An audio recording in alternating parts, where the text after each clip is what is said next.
Welcome, my fellow Americans, one and all. This is the 7th episode of 2 Minute Drill. And so I wanted to open it up by saying there are big events happening in the world tomorrow. Major events in the United States of America. We have the first college football playoff ranking tomorrow. That's what I was talking about. I don't know about you guys, but that's the most important thing on my radar. There might be something else important tomorrow. I really don't know what else is going on. Is there anything else? Nothing major, nothing too important. Yeah, I didn't think there was. But yeah. So in this episode, guys, we're going to dive into the AP Top 25 and the potential first college football rankings that are coming out tomorrow. Going to dive into Texas A&M versus South Carolina and the major shift that South Carolina brought to the SEC. Going to look into our problems from last week, look into some more games for the next week, see who has to spin the wheel of doom, and then we will go into our NFL segment. So with that being said, we're just going to dive right into it, man.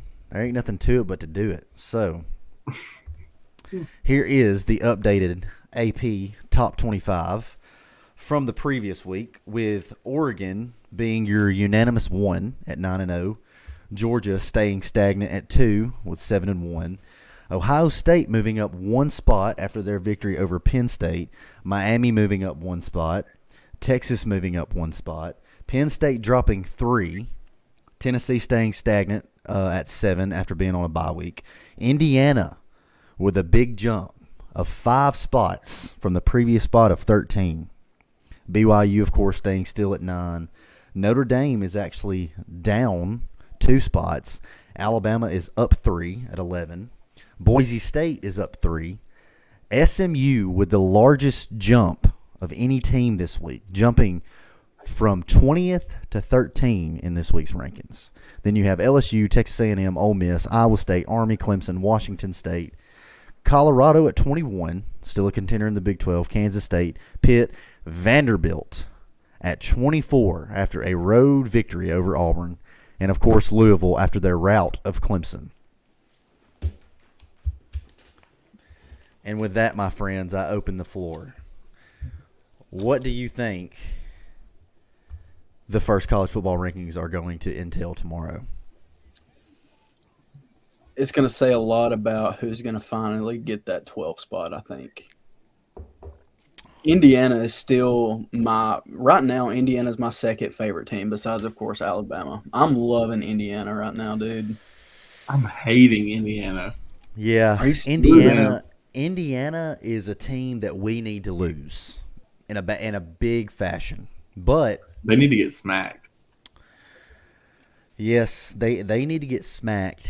And honest to God, if you look at their schedule, I get it. There's hype. Kirk Cignetti has done a phenomenal job. I mean, he was the wide receiver coach at Alabama from 2007 to 2010. He actually recruited Mark Ingram and Dante Hightower when he was there.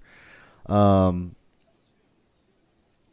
yeah, I mean, he's a part of the Alabama. Yeah, he's a part of the Saban factory, as we like to call it. Who do they have coming up? Do you know?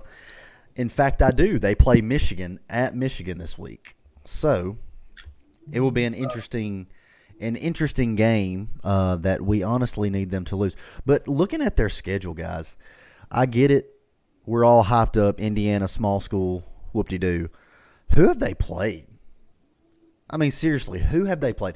FIU, Western Illinois, UCLA, Charlotte, Maryland, Northwestern, Nebraska, Washington, Michigan State.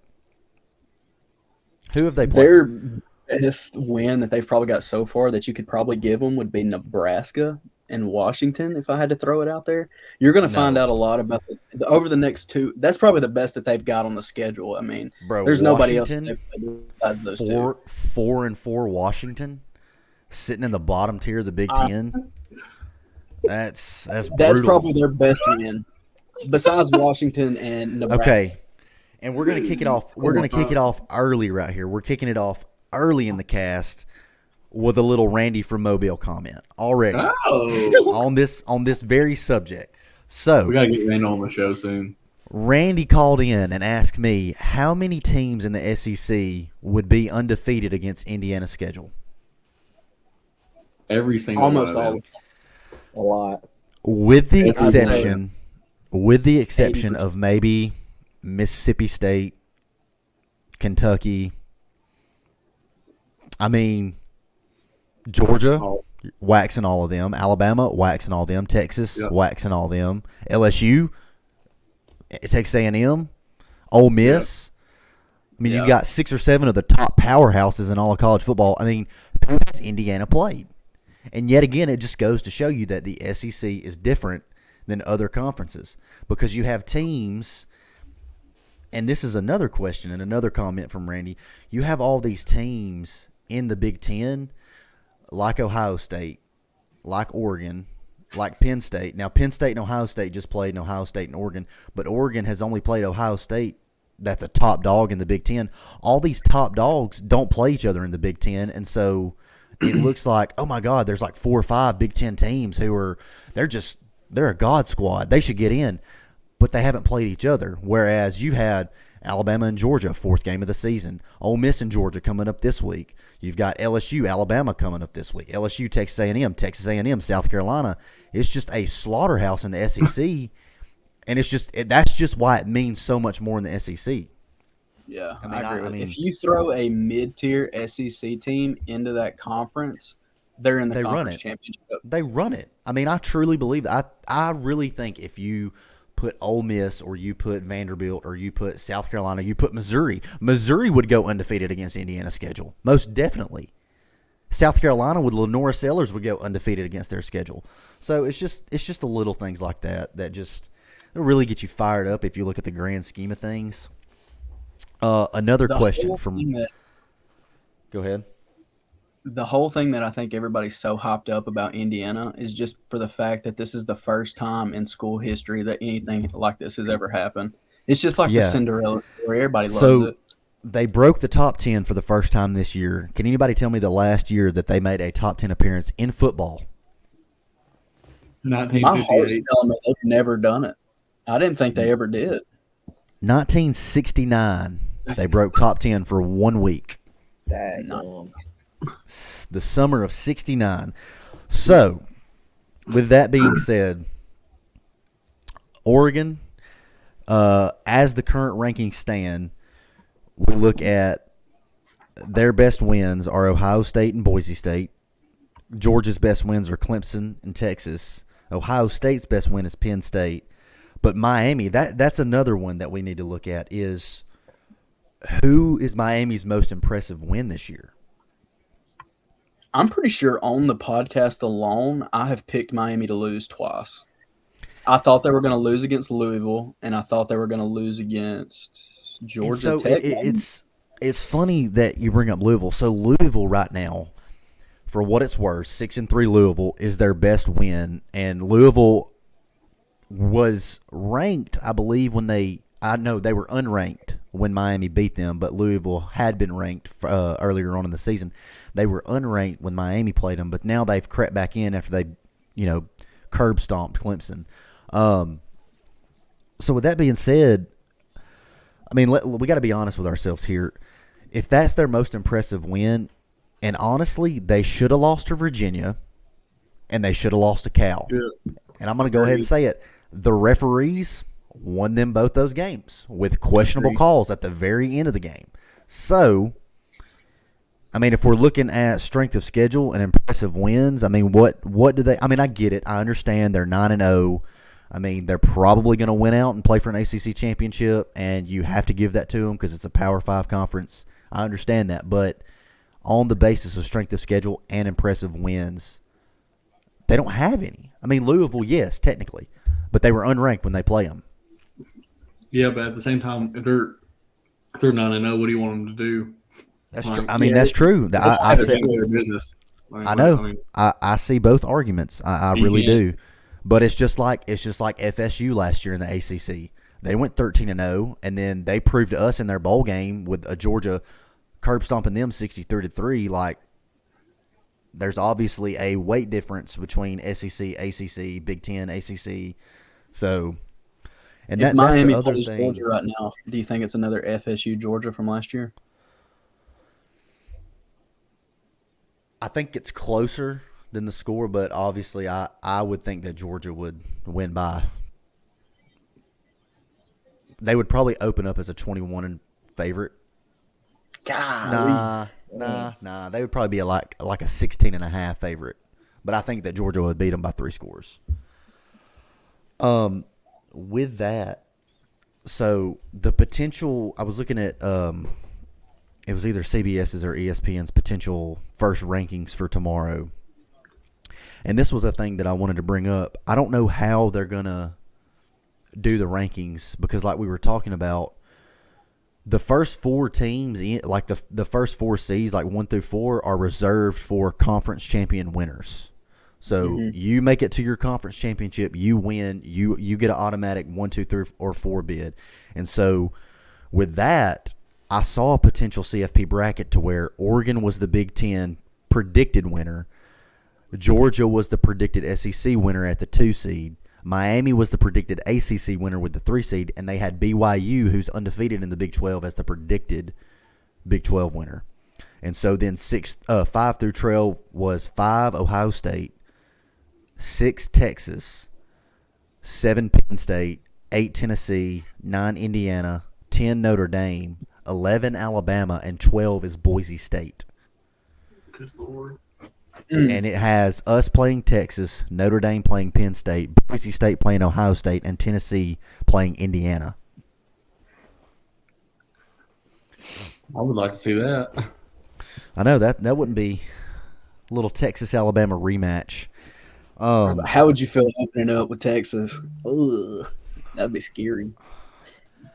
I don't Well, know. if we're gonna win it all. I want to, I I want to don't- go at the game swing. I don't want an easy road. I want to beat the crap out of the best, and then Yeah. How I good don't- would it feel though to go in there and kill them?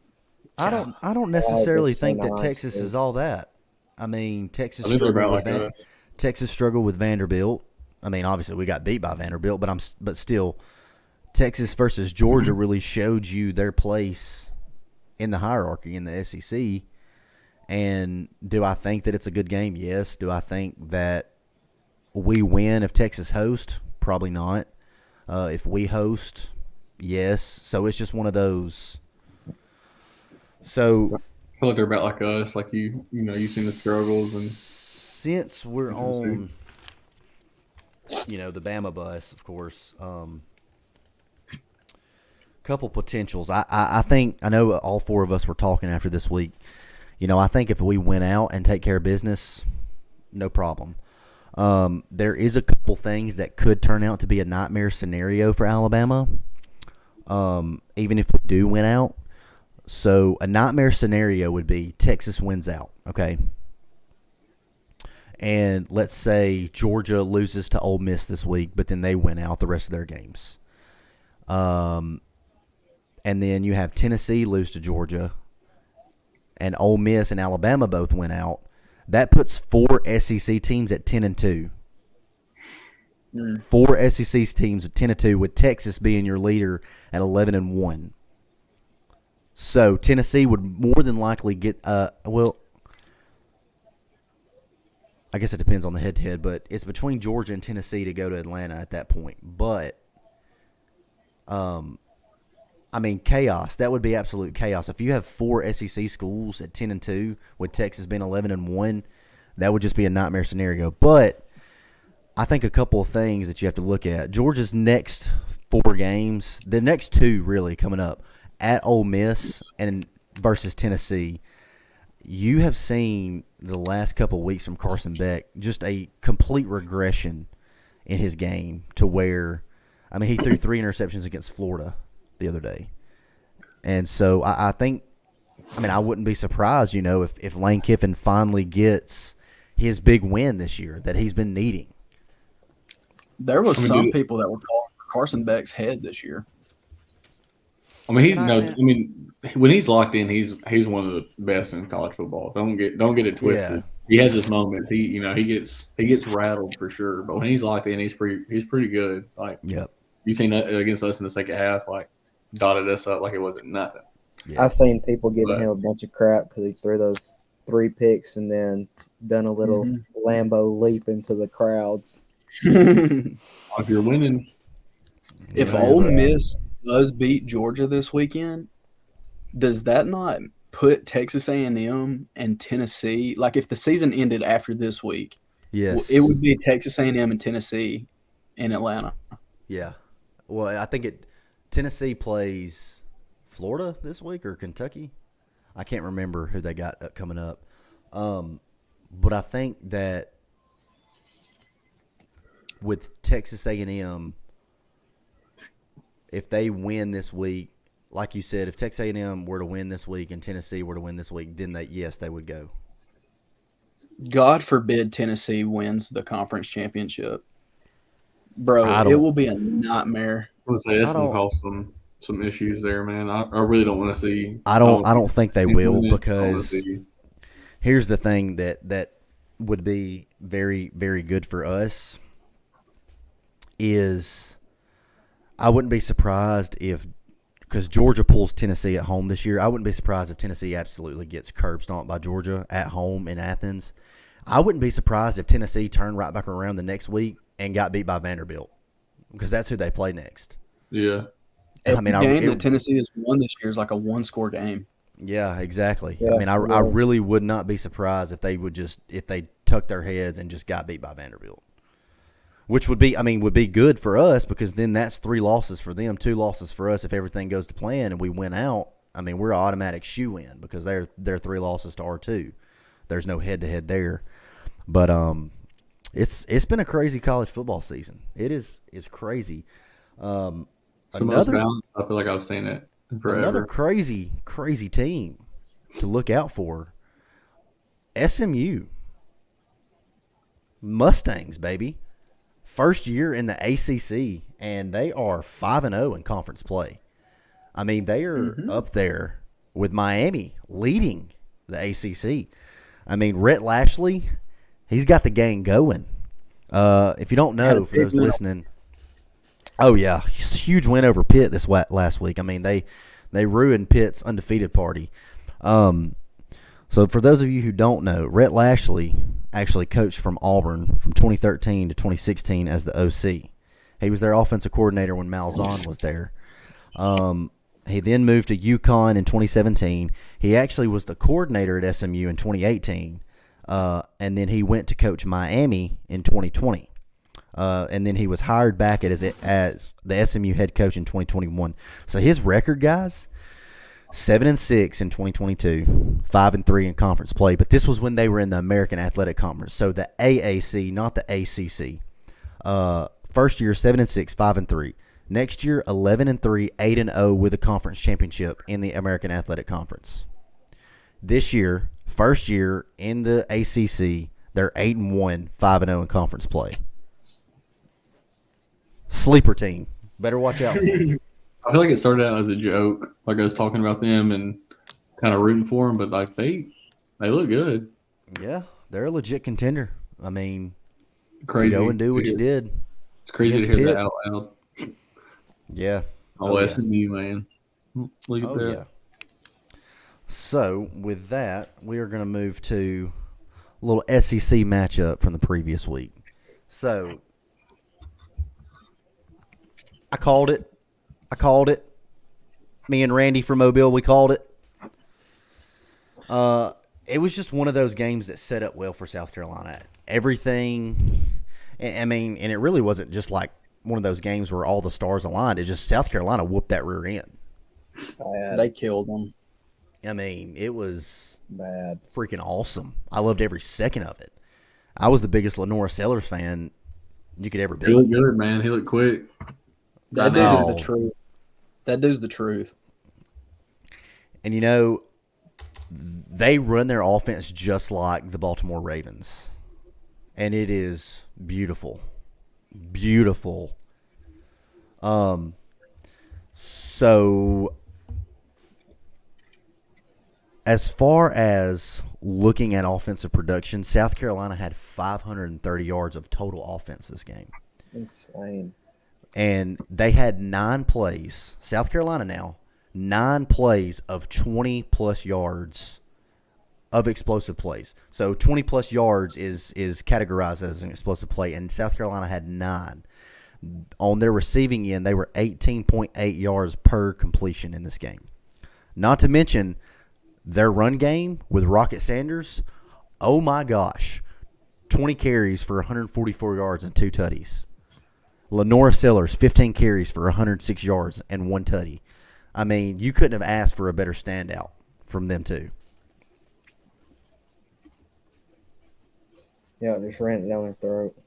Yeah, and not to mention, South Carolina's defense is legit, and this game just goes to prove to you how good they are defensively. So Marcel Reed had 36 dropbacks for Texas A&M. 36 total dropbacks, okay?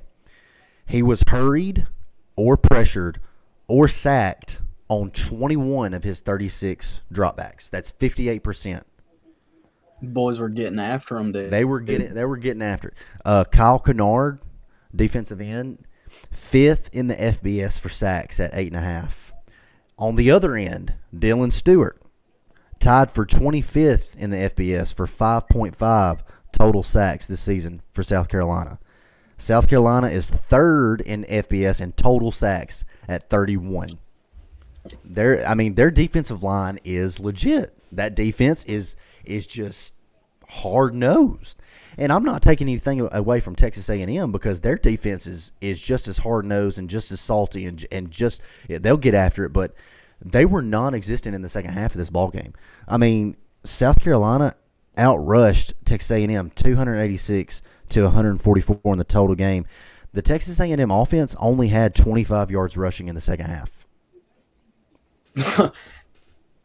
I mean, it was just a hard-nosed, hard-fought, just dogfight. And what I love about this is that's the blueprint for Alabama football. And I know we tie everything back into Alabama, but we're Alabama fans. But the way that their offense is catered to Lenoris and how well he runs the ball, and Rocket Sanders, how he can get out in space, how he can be a handoff back. I mean, he had the game of his life. Not only did Rocket Sanders rush the ball 20 times for 144 yards, he got involved in the passing game. 5 catches for 92 yards in the passing game. I mean, that is dynamic, electric. Texas A&M had no answers. None. And I think that by playing Marcel Reed last week, it was hard to justify throwing Connor Wigman in the second half because you had changed your game plan around to complement Marcel for this game. Mm-hmm. And what was crazy is South Carolina's pressure and their coverages and their gap. You know, they were playing sound gap defense all night to where they were stopping the run. They were pressuring Marcel. They were forcing him to throw terrible balls. I mean, it was just one thing led to another. Not to mention Xavion Moss, their number 1 back for Texas A&M, got hurt in the first half. But I mean, I'm not saying that is a major ordeal because I mean it was still 20-20 at halftime. Yeah. So the second half, it was just all South Carolina. I don't think I was giving South Carolina, like when Alabama played South Carolina, I was not giving them enough credit, dude. Yeah, we know. I really wasn't. I'm going to eat it, dude. I'm going to eat it. Because when you actually go and look at it, when South Carolina played LSU, they only lost by 3 points. They could have easily won that game. They could have easily beat Alabama if we would have messed up another time. The only team where you could say that really gave them trouble was Ole Miss. Because Ole Miss, I mean, beat them 27-3. But other than that, South Carolina has been competitive in every game. Yep, and I think that they figured it out against Bama because the next week they absolutely demolished Oklahoma at Oklahoma, and then now this game against number 10 at the time, Texas A&M. I mean, they have figured it out. They've got a defense that is gritty, and they've got a playmaker in Lenore Sellers and Rocket Sanders to where they can utilize those guys in the run game, but you can also have your guys shift out of the backfield and get Rocket in space, and you've got Nick Harbor, and their tight end Joshua Simon, who can get out in space and make plays, and they're headed in the right direction, especially for that program moving forward with Lenoris only being a freshman. It's going to set up pretty for the next couple of years for them for sure. Oh yeah, absolutely. It's going to be interesting to see South Carolina versus Vandy this upcoming weekend, I think. And that's another thing for playoff implications with them. I don't think it matters who wins that game, because South Carolina is still getting votes to be in the top 25. The first two teams out in the rankings are Mizzou and South Carolina. Mizzou received like 60-something votes to still be in, and South Carolina received like 58 votes. So they're both these teams, whoever wins this game will be back in the 25 no matter what. And I think if Mizzou wins this week, which they play Oklahoma, they opened up at a 12 or 13 point favorite. Yeah. They take care of business, and whoever wins between South Carolina and Vanderbilt, they're going to be back in. Now, do I think it probably fares well if South Carolina wins? Yes, because if it's going off of top 25 wins, that would put us with 3 top 25 wins. Especially if we beat LSU this week, that would have 4 top 25 wins. So, but either way, it doesn't matter. Either way, it's all going to work out. And South Carolina and Mizzou still have to play next week too. Yeah, so, I mean, so with that, we move towards the pick'ems this week. So, me, Ben, and Cole all went 4-1. Colin went 2-3 with his picks. The overall, my overall record is 13-6. Ben's overall record is 12-7. Cole overall record is 12-7. Colin, man, your overall record's slacking a little bit, 10-9. I got to pick it up, dude. I'm tired. I've got to quit following my heart and go with realism. And I'm not. I got to quit thinking of stuff that every time I think of it, it's stuff that I want to happen instead of being realistic. What'd you say, Ben? I'm not surprised at all. Oh, wow. Appreciate it, brother. Oh, and I do have my challenge done. I did go up and I hung up some flyers downtown of my stuffed animal that was lost. It's going to be posted tomorrow. That was, but I guess 2 I got to weeks. spin the wheel again. Yeah, it was from 2 weeks. That was from 2 weeks ago. I'm in the process of getting some stuff done personally, so I was not able to be in here last week, but I got to spin the wheel again this week, boys. Yeah, man. Yeah, man. So with that being said, do you have the wheel up? I do. Yes, sir. I do. Hey, get after it, man. Let's get after it. Here we go. Here we go. All right, let's see it. Let's see it. Oh, God.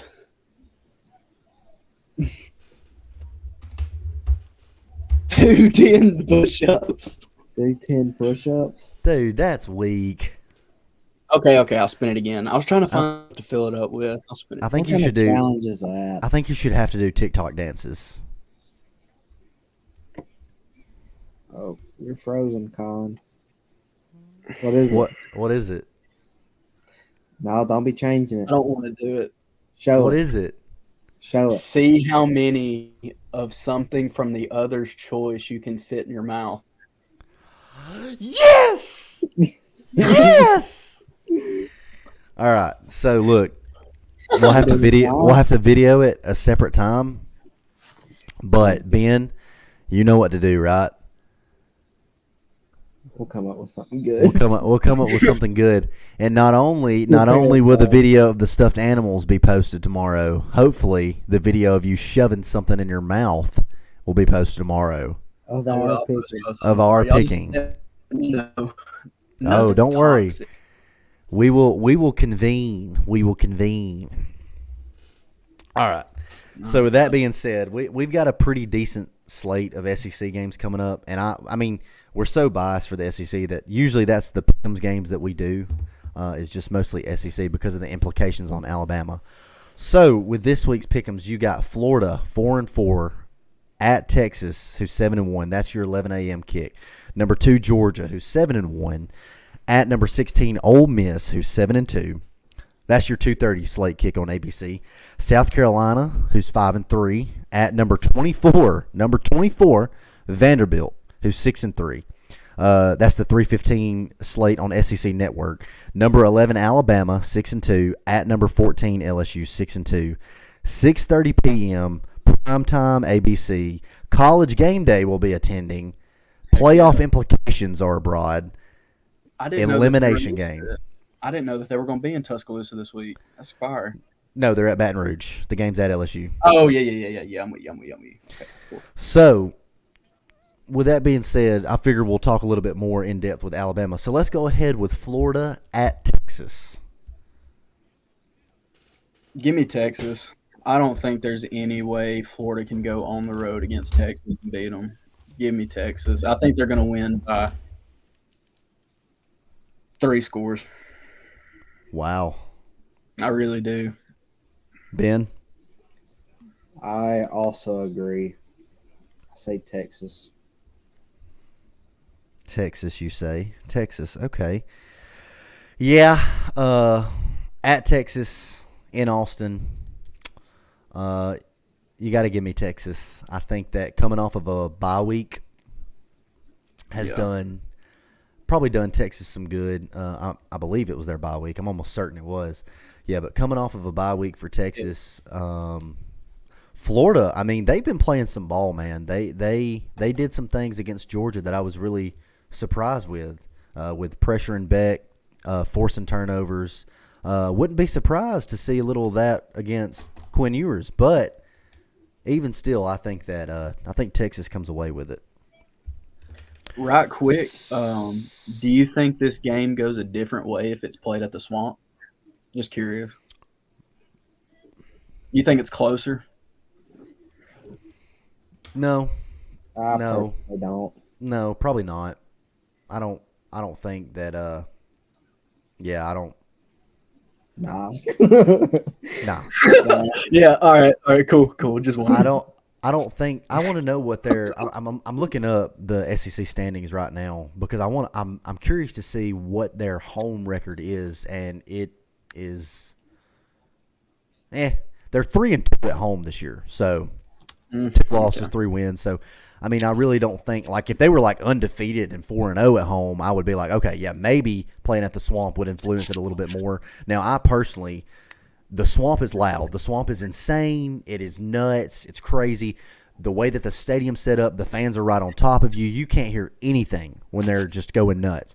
But with that record and the standings how they are, I don't think it matters if it's played at Florida. With that, we'll move to number 2 Georgia at number 16 Ole Miss in Oxford. Ben, What you boys think? I am going to go Georgia.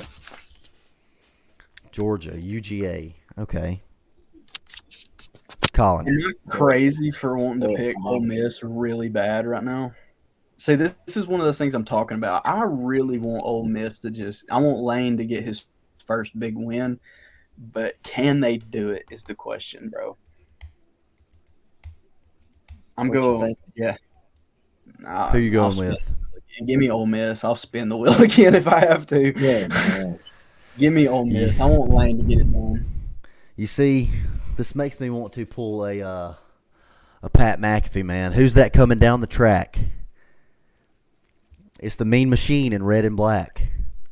Oh my. There's nothing finer in the land than a drunk, obnoxious Georgia fan. Give me Ole Miss, baby. Give me Ole Miss and the Rebels. Lane Kiffin is going to get him one. Their offensive production and their points per game is just too good. I think their defensive line is going to get after it. Beck's going to throw 3 picks, and Jackson Dart's going to have 50 rushing yards and 4 touchdowns on him.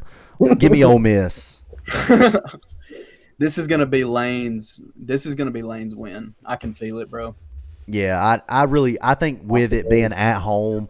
Now, I know it sucks, and I know Lane Kiffin a couple of days ago, or about a week ago now, was complaining to the SEC about not having any night games. But I still think that with this, with all the implications, you're fighting for a spot in the playoffs. I think Ole Miss comes out, and if Carson Beck plays like he has the last 2 weeks against Ole Miss, they will capitalize on it offensively because their offense is just too good to not capitalize on it. So I think Ole Miss has got it.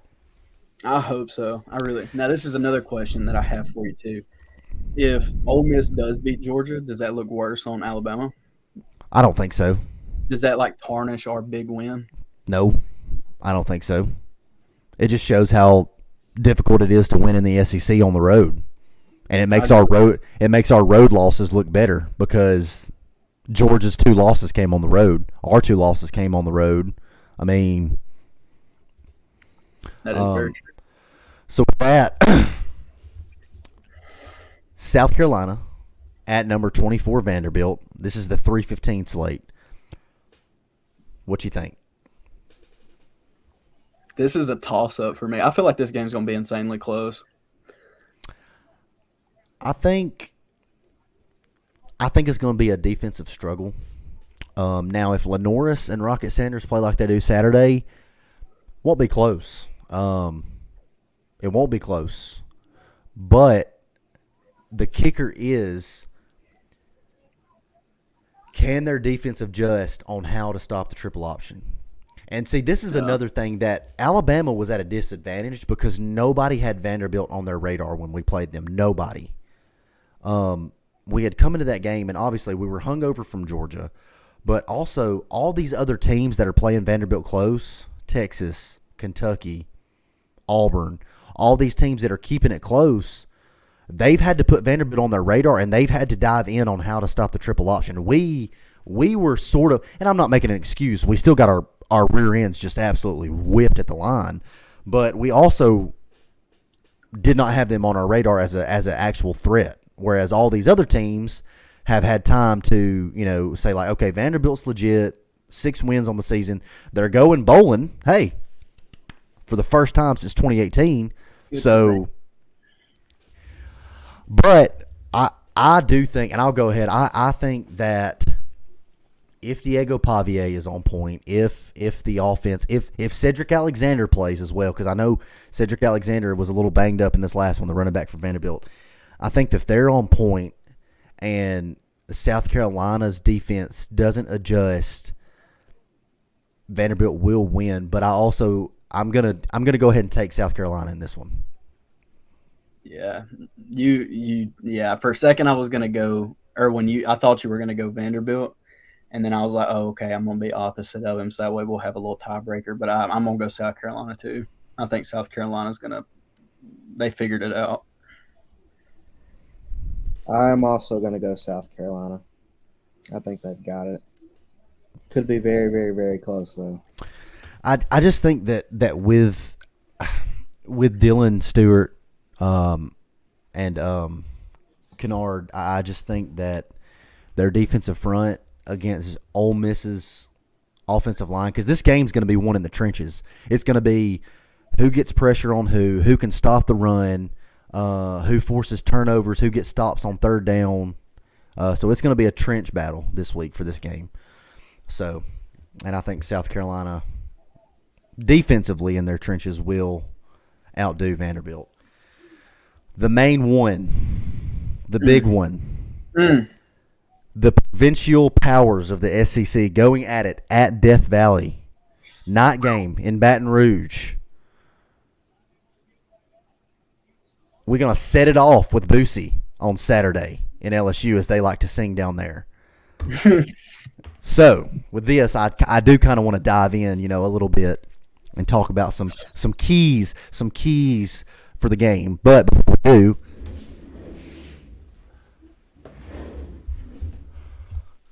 for all of you listening on a Spotify or a Apple podcast or whatever listening browser, you will not be able to see this. But to our fans viewing on YouTube, Bama Man, Randy from Mobile, anybody else, this is a seat back from 2022 LSU that I stole because they stormed the field on us back in 2022, and it's my property now. So, with that being said, we're going to go into it. We're going to dive into it. It has come to my attention that Mother Nature is striking again this week. Hurricane Rafael is in the Gulf right now as we speak. It is supposed to hit land. There was an update. It was supposed to hit land on Thursday and be downgraded to a tropical depression by Friday. But you know how Mother Nature is. Some of the earlier models showed it hitting land on Friday and dissipating to a tropical depression on Saturday. So with that, I'm going to open the question. Do you think that the weather of a torrential downpour affects this game? Yes. Because if it is raining and it is horrible like that, Nussmeier's not going to be able to throw the ball like he has been. So then it turns into a running game. Who arguably has the best running quarterback in the nation? Alabama. Exactly. So if that weather's going to play a part, Alabama's going to run it down their throats. Whose running backs, both running backs, average over 6 yards a carry? That's right. I think LSU's running back only averages like 3 or 4 yards a carry. So, do you think if the weather gets as bad, if something happens, do you think they move the game to a neutral site like New Orleans at the Caesar Superdome? Now, if they do that, that's a whole different ball game, I feel like. If they move it to a neutral site, I think we beat them by 3 scores. If they move it to the neutral site? Really? I sure do, because you will not have the noise that you have at Death Valley if you're in a neutral site. You will not have it. It's not the same feel. You don't have home field advantage in that instance. Now, I'm obviously over-exaggerating with 3 scores, but I do think we win outright. And like you said, Colin, I think that a torrential downpour, it ticks in Bama's favor. So LSU is without their starting right guard. It was announced today that their right guard has undergone tightrope surgery and will miss some time this season. This is huge. This is a huge loss for LSU. So here's a little stat line that can be misleading now. LSU O-line has only given up 4 sacks this year. 4 sacks. It's pretty good. But under pressure, Nussmeier throws interceptions. When he was pressured, I think he was pressured like 20-something times in the second half of the Texas A&M game, and his percentage was like 30% completion rate with 3 interceptions in the second half. So, if pressure gets to him, he caves. And now they're without a starting right guard. So I think this affects them as well. And say what you will about our defense. You can have all the hate. You can send all the hate emails to Kane Womack. You can say that you could coach better than him. You can do whatever you want to. The proof is in the pudding, my listeners. The proof is in the pudding. We are tied for 4th in the FBS for turnovers this year. We have 7 fumble recoveries, 11 interceptions, and 18. So 7 fumble recoveries, 11 interceptions for a total of 18 turnovers that we have gained this year. Tell me how many total turnovers we had in 2023 under Nick Saban. Not that many. Last year, through 14 games, we had 19 total. So we are 1 away from our last year total of turnovers from last year. So say what you will. Kane Womack's defense is giving our offense opportunities. 18 total turnovers. We're creating turnovers on defense. And now that we've dialed in the pressure the last couple of weeks and we've got that game figured out, it's going to be a good ball game this week. I'd be curious to know what percentage of those amount to points. I was trying to look that up and I could not find it in time for the podcast tonight. But I would be curious to know how many of those last year resulted in points versus how many of those this year resulted in points.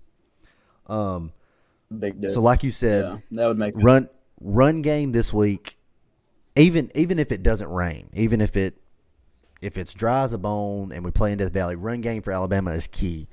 So like we were saying earlier, Justice Haynes averages 6.36 yards per carry. Jam Miller averages 6.08 yards per carry, and Jalen Milroe averages 7.60 yards per carry. I think that Texas A&M gave you the blueprint in the second half against LSU 2 weeks ago.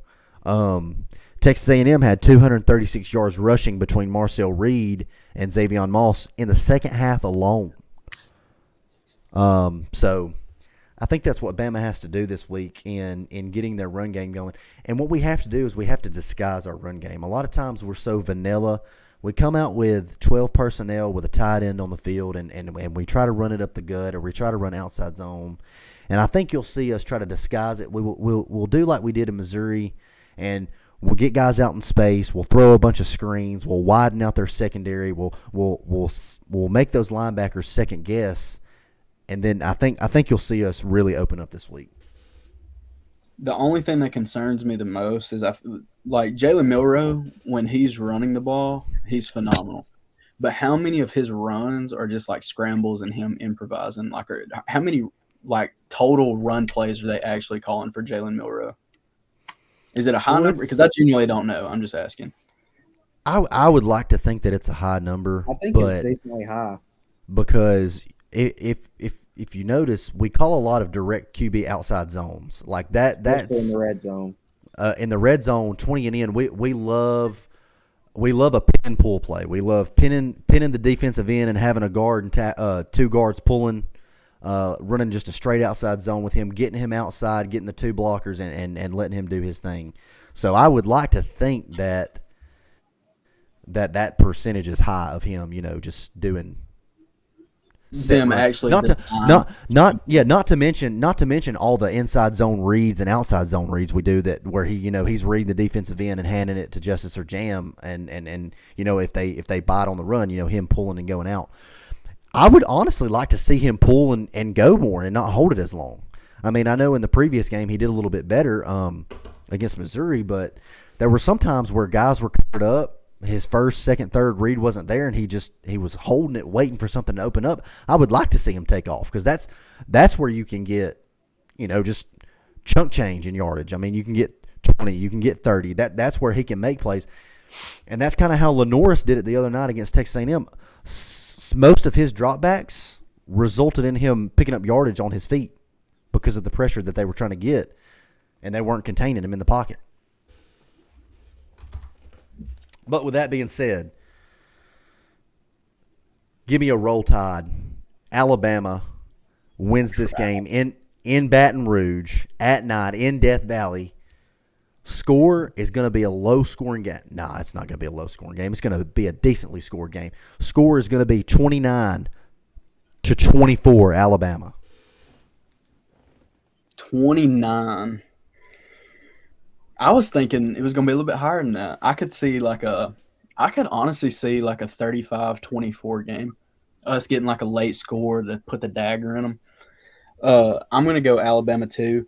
I'm a huge fan of Justice Haynes. I know that Jam Miller gets like a majority of the carries, but I really think that if Justice Haynes gets the ball more, I think he's a baller.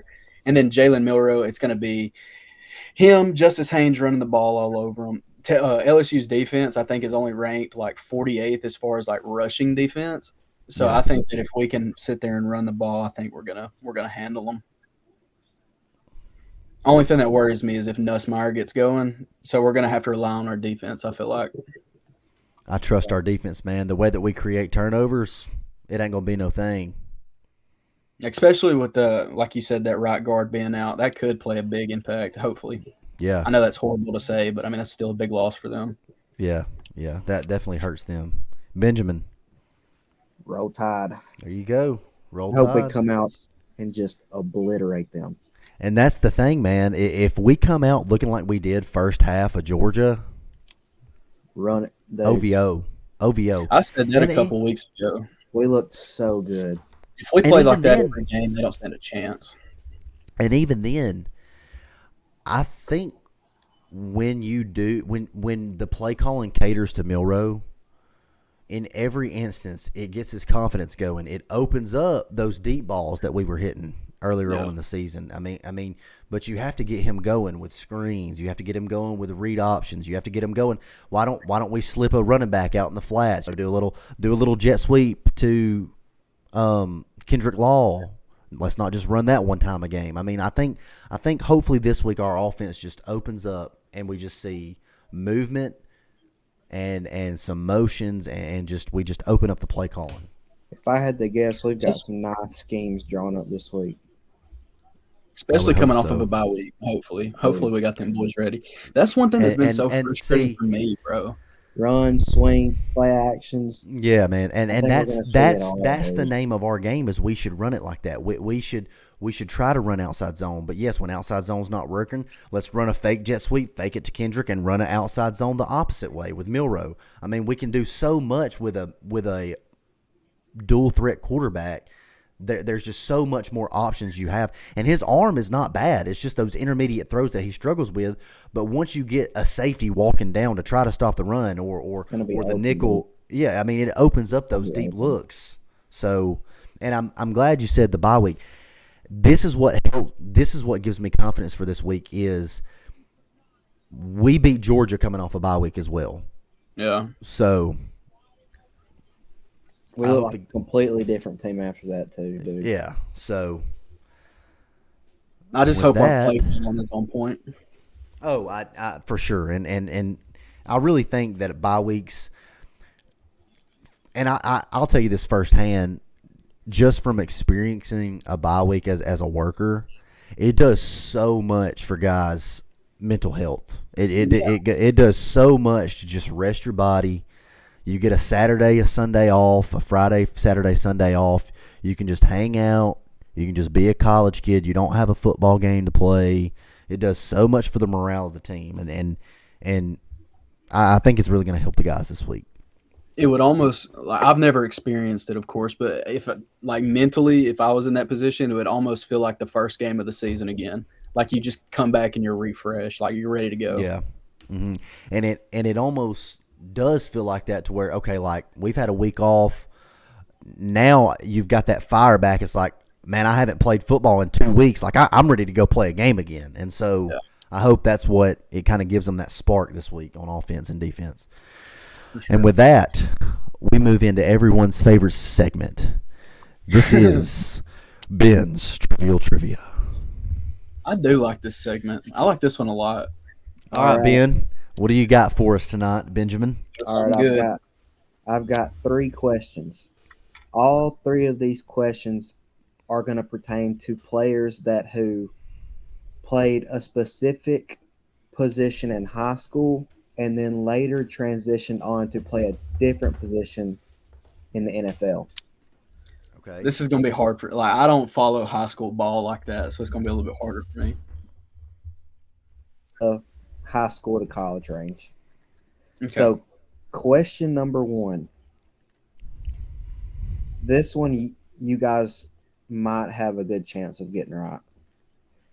Which NFL player threw for over 2,500 yards and 26 touchdowns in his senior year of high school as a quarterback? Active or retired? He is active and he plays multiple positions in the NFL. Taysom Hill. Taysom Hill is correct. Yeah, that's As soon as you said multiple positions, I was like, yeah.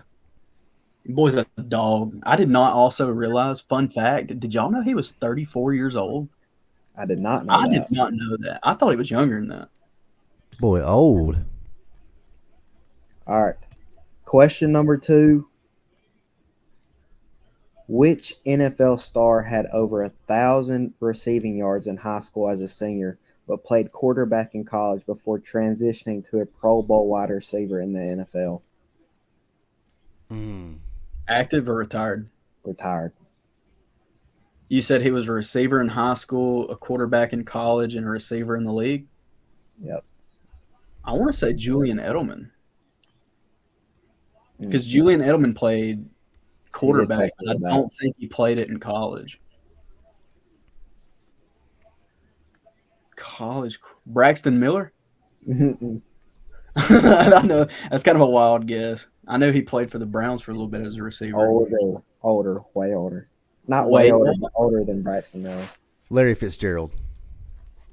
No way. No, but you're Are we in the right time frame? Yeah. Okay. Can you give us an NFL team, or does that make it too easy? Or a division? Steelers. Steelers. Who's looking it up? Not me. Somebody's looking it up.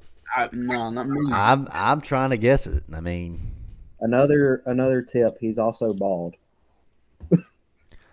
Why do I want to say Hines Ward? It is Hines Ward. He played quarterback in college? I did not know that. Yep. The only reason I got that is because I remembered him and Larry. Like, him and Larry back in the day were insane. The old school Madden cover, Madden 10, with Palalamu and Larry Fitz on the cover. I did not know that. All right, this is the third question. I think this one is probably going to catch you guys off guard. I don't know. That last one was pretty hard. Yeah, that last one was tough. Which NFL running back had over 1,800 all-purpose yards and 25 touchdowns in high school, playing both defensive back and wide receiver before switching to running back in college and the NFL? LaDainian Tomlinson. Incorrect. Running So- back in college, running back in NFL, but played both. Defensive back and wide receiver in high school. I feel like that could be anybody. There's so Running many back. guys that played both College. ways in high school. Okay, is he active or He is an active player. Kamara? You're going to have to give me a team on that. No. I don't know if I can give you a team. There's so many players that Blue. played both ways. Blue team. How about that? Blue team. Chargers. Oh, is it Panthers. is it Did you say he's a running back? He is a running back right now in the NFL on a blue team. That's so hard, bro. Like, there's all of these players played both ways in high school. And then he was a running back in college, too. Like, that could literally be about 50 or 60 different options. You're going to have to. is it Jahmyr Gibbs? Answer. It is not Jahmyr Gibbs. Is it Kyron Williams? It is not Kyron Williams. Bruh. Tyler, are you looking at your computer screen? Yeah, I'm looking right here. I'm on the podcast side. I'm It trying to think of is blue teams. David Montgomery. I never would have got that. I never would have got that in a million years. That boy's too thick to play Defensive cornerback. back was and thinking wide that. receiver. That boy's way too thick. Never would have thought of it. There was Maybe no way he- I was getting that.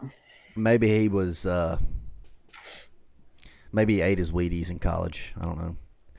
But is that all you have for us, Benjamin? Yep, that's it. This Hey, has did been. David Montgomery played college ball? Just curious. If not, that's fine. What'd you say? Okay, cool. Never mind. Just move along, Tyler. This has been Ben's Trivial Trivia. With that, we're going to move on to some NFL highlights this week. Bills versus Dolphin Part 2 and the emergence of Drake May and his play in this week. So, I'm just glad Tua didn't get another concussion this week playing the Bills. Can we start There with was that a one? couple of plays where he dove with his head forward, first. and I cringed. He It's done like- that 2 or 3 times.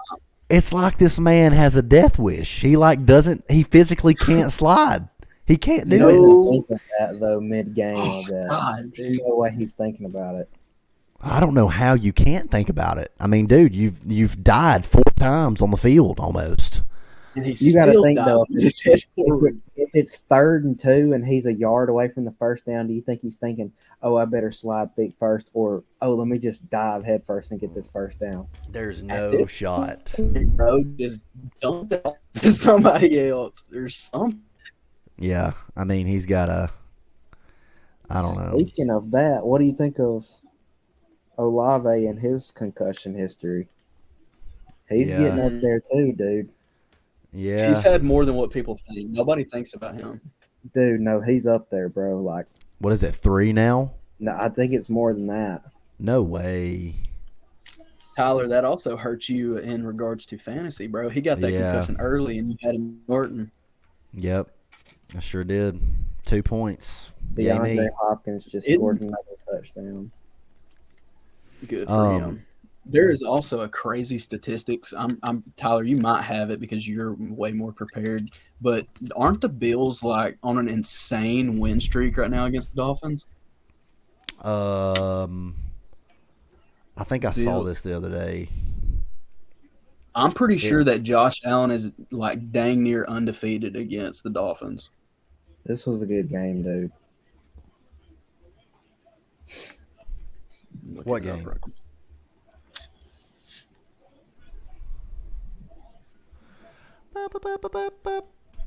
Ben's living in his own world.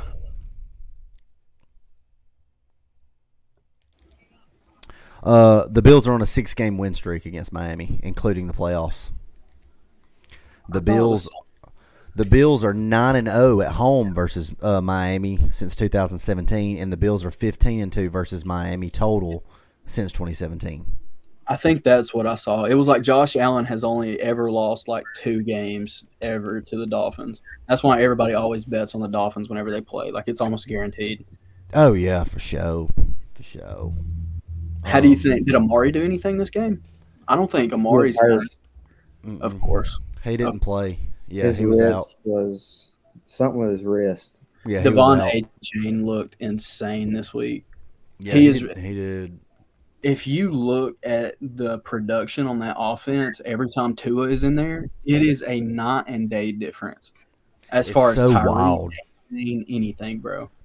I just think the offense as a whole, when he's in the game, it meshes well. Everything goes together. But then again, I mean, you've built the offense for Tua's style of playing. So when And you it put is- the pawn back in the place to where it needs to go, everything's just going to flow. I mean, the only person that's really not benefiting that I'm kind of disappointed in is Jalen Waddle. He has not been he's been off this year this year. for whatever Tyreek reason. looked 10 times better.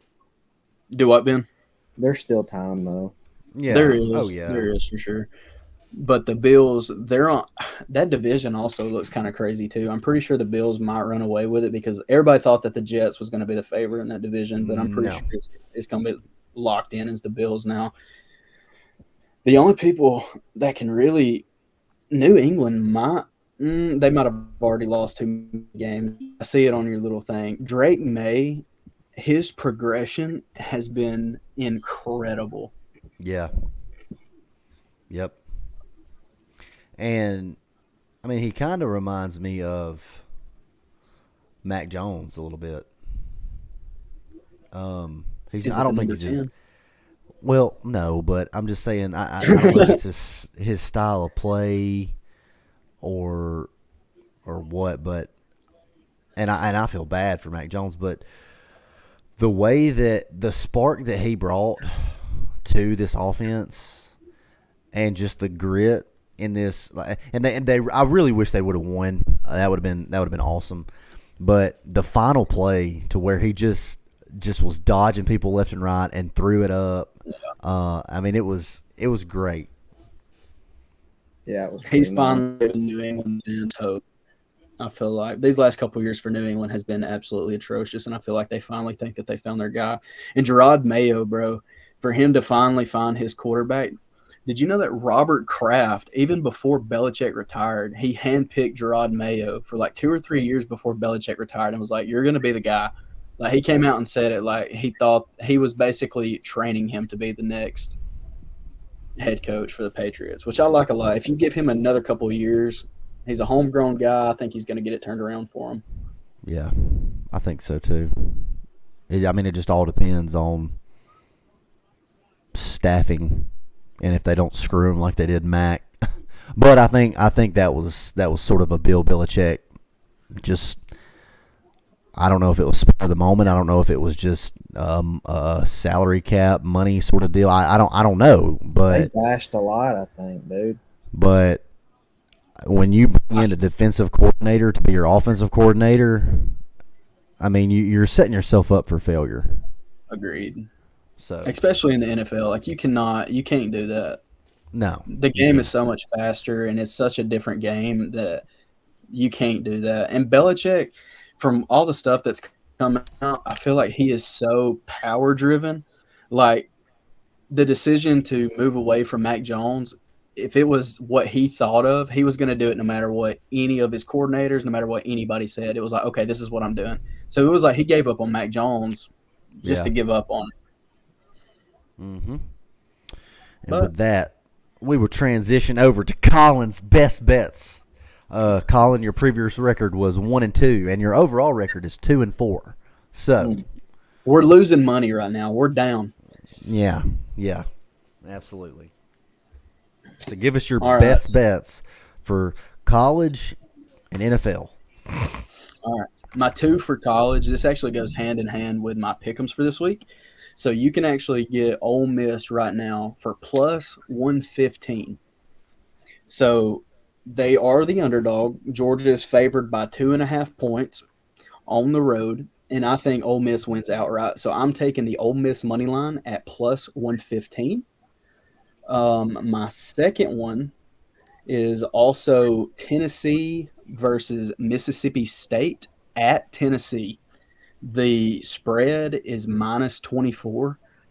Now, I know there's a lot of money. If you go and look at the public betting right now, there's a lot of money that is on Tennessee to win by 24 points.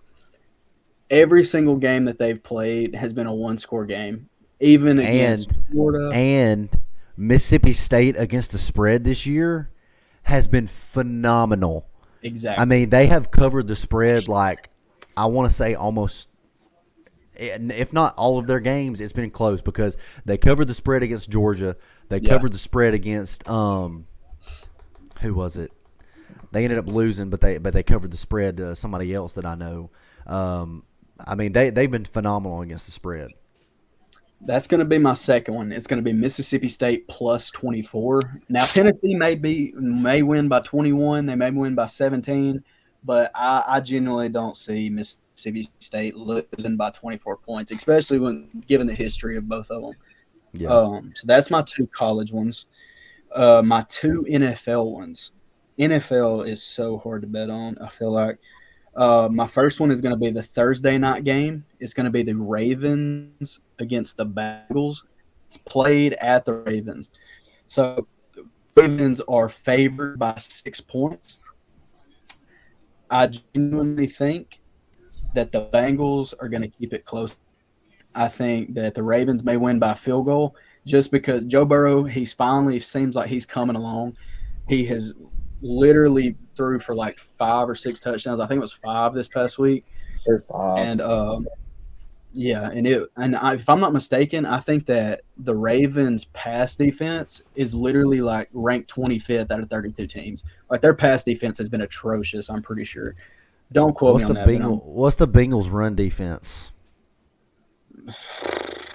I'd like to know. I'd like to know that because Derrick Henry. That's all I gotta say. That's the scary part. That's almost why I didn't pick it. That man is you are guaranteed. You can throw your house and your mortgage on Derrick Henry to score a touchdown every week that he plays. You really can. I love that bet. I don't do like I think the prop bets. I Ravens don't get kill him, the Bengals' run defense is ranked 13th, so it's about as average as you can get. But Derrick Henry's going to not score. bad. It's not bad considering. And then you said it's at the Ravens. Yeah, it's at the Ravens. So Baltimore's pass defense against quarterbacks is ranked 29th out of 32nd. So Joe Burrow might alone keep it close. That's what I'm betting on. I think Joe Burrow might keep it close, and you call Justin Tucker in there for a game-winning field goal. And then if you strictly run the ball with Derrick Henry and it strictly becomes a running, like it's going to be a low-scoring game. I almost took the under on it, but I'm too scared of that. The under is 52, which I really like too, but I'm going to take the Bengals plus 6. And my second game is Atlanta at the New Orleans Saints. Atlanta is favored by 3.5 points. Give me Atlanta. I think Atlanta is going to easily beat them by 3.5 points. I think they're going to beat them by a touchdown. Saints are 2-7. Derek Carr has come back, but he honestly did not look fantastic this past week, and the Falcons are finally clicking. They figured out how to use Bijan. Drake London did get hurt, so I'm going to have to monitor that. But with Darnell Mooney Bro, Darnell Mooney's a dog, and he's one of the most underrated wide receiver twos right now. So I'm gonna take the Falcons minus 3.5. Saints just fired their head coach too. Yep. Agreed.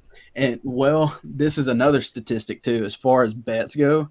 If a team fires their head coach mid-season, the very They next did better week, the next game. almost a guaranteed win. Like if they name an interim coach for the offensive coordinator, I don't know what it does, but it lights a fire up underneath that team. But I still think their Saints are too bad. I feel like, and the Falcons are doing too good. So I'm gonna take the Falcons. I'm gonna stick with it. We're going 4-0 this week, boys. Oh, you heard it. We're going first, 4-0. folks. I'm really confident this week. 4-0. Okay. All right. If you don't go 4-0, you have to give me and Ben $5. Heard that. Okay, I'll make that bet. No. 4-0 is hard. All right. It's the tale of two twins, but one of the twins is missing. So we just have a twix here in Benjamin. So, do you have any fantasy standouts or college standouts that you would like to give a shout out to? I have not done my research. Ah, But I see. I can find some real quick. No, it's okay. We'll scratch this segment tonight because Coleman had to leave a little bit early. He's got some things he had to take care of, so he dipped out a little bit early. But Ben was yeah, just going to I mean- name players off his fantasy team. yeah, Ben was just about to go down the line and just he was just going to say all the players on his fantasy Yeah, team yeah. since he was just winning, this week against me, kicking my rear end.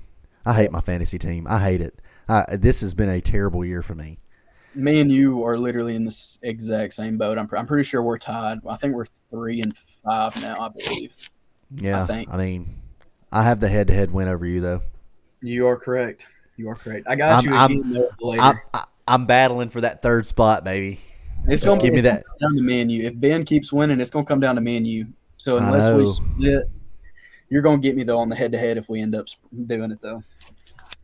Yep. And yeah, it was a good episode, guys. We thank you for listening. That was a good one. Hopefully tomorrow, Bama Man. Shout out Bama Man. I don't know if you're Coach J75 or Bama Man, but there's two different ones there, but we're going to keep shouting you out. We're going to call you Bama Man. We thank you for listening. Thank you to Randy from Mobile for little points of knowledge each week, man. We're going to have to get you on the show. A quick shout out too to whoever is listening in Palestine. We've got 2 listeners from Palestine, I'm pretty sure. Yeah. Shout out to you guys. Absolutely. Guys, we thank you very much. We're going to continue this week in and week out. God bless our troops. God bless America. We're in Russia and Japan now, guys. That's not good. That's not good at all. We're in Russia and Japan now, boys. We might be helping the infiltration of America as we speak. So, with that being said, we want to say God bless America. God bless our troops. Gentlemen, start your engines. Get out, Americans, and you vote tomorrow. You vote. Okay? We'll say a prayer for the next president. Lift them up to the Lord because he's the one who's in control, not us, not the president. He is. Amen. Get out there and vote, guys. Roll Tide.